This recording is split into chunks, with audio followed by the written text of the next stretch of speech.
May madamdaming mensahe si Kathryn Bernardo para sa kanyang mga fans. Ininahad ng kapamilya actress na si Kathryn Bernardo na naiintindihan niya kung may mga fans na nagtatampo sa kanya dahil sa pakikipaghiwalay at pag-unfollow niya kay Daniel Padilla.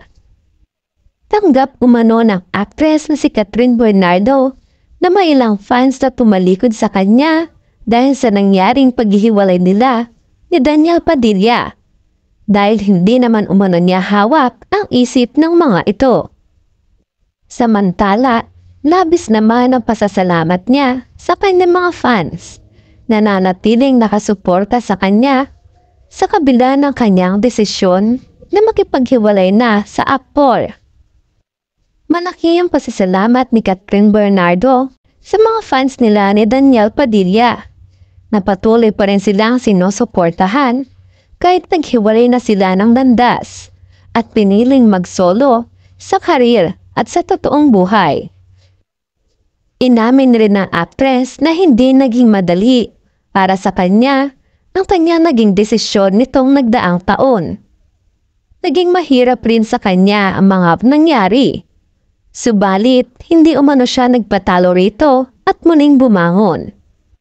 Aminado naman si Kathryn Bernardo na bilang mga artista, may malaking parte ang mga fans sa kanyang buhay at sa nakaraan nila ni Daniel Padilla.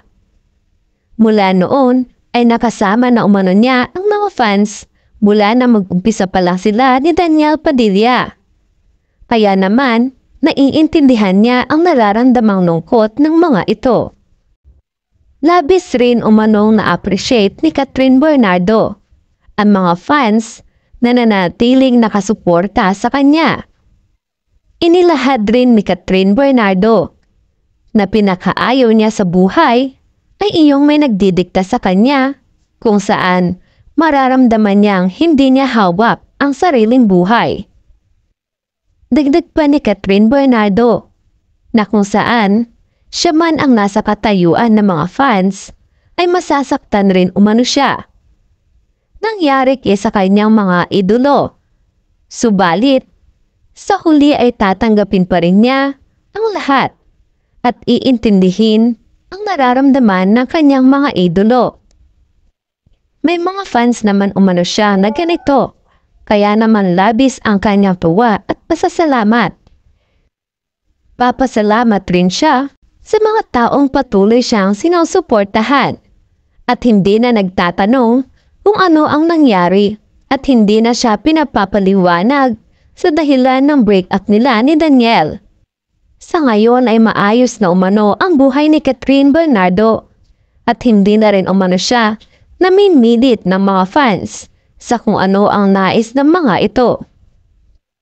Kung patuloy siyang susuportahan bilang solo artist o hindi.